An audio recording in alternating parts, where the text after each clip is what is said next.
आज की कहानी का शीर्षक है मनुष्य का भाग्य। तू किसके भाग्य की खाता है?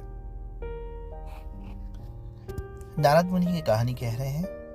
एक आदमी ने नारद मुनि से पूछा, मेरे भाग्य में कितना धन है प्रभु, मुझे बताएंगे क्या? नारद मुनि परेशान। नारद मुनि ने कहा, मैं आज जाता हूं, विष्णु भगवान से पूछकर कल तुम्हें बताऊंगा कि तुम्हारे भाग्य में कितना पैसा है। उन्होंने विष्णु से पूछना। विष्णु जी ने बोला 1 रुपया उसके भाग्य में।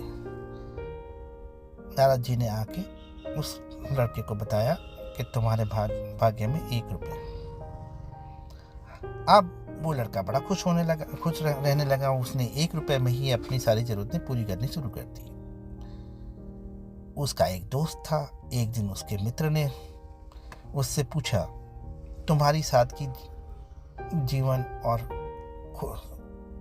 जीवन को देखकर मैं बहुत प्रभावित हुआ और अपनी बहन की शादी मैं तुमसे करना चाहता हूँ। आदमी ने कहा, अरे भाई सोच ले, मेरी कमाई सिर्फ 1 रुपया रोज है, उसको ध्यान में रखना। 1 रुपये में ही गुजारा करना पड़ेगा उससे मेरे साथ रहने के लिए।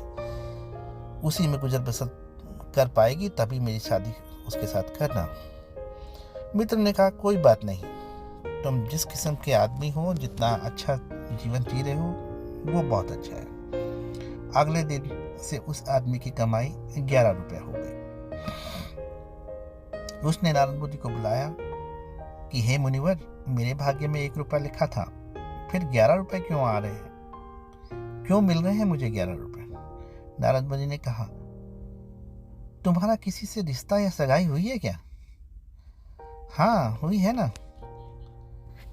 तो नारद जी बोले कि ये 10 रुपए तुम्हें उसके भाग्य के मिल रहे हैं, उसको जोड़ना शुरू कर दो, वह तुम्हारे विवाह में काम आएगा। धन जोड़ो, जितना भी ज्यादा या एक्स्ट्रा मिल रहा है उसको जोड़ना शुरू कर दो, वह तुम्हारे विवाह में काम आएगा। एक दिन उसकी पत्नी गर्भवती हुई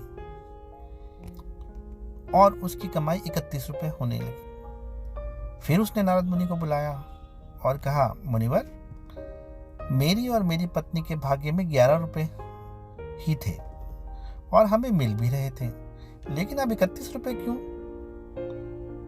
क्या मैं कोई अपराध कर रहा हूं? मुनिवर ने कहा, यह तेरे बच्चे के भाग्य के 20 रुपये मिल रहे हैं। हर मनुष्य अपना भाग्य लेकर आता है। किसके भाग्य से घर में धन दौलत आती है हमको नहीं मालूम। हमको नहीं पता होता कि हम किस मनुष्य के हिस्से का जी रहे हैं।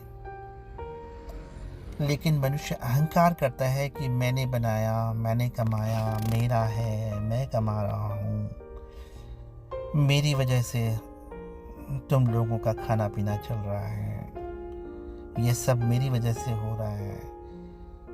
ये प्राणी का मिजाज है। हे प्राणी, तुझे नहीं पता तू किसके भाग्य की खा रहा है।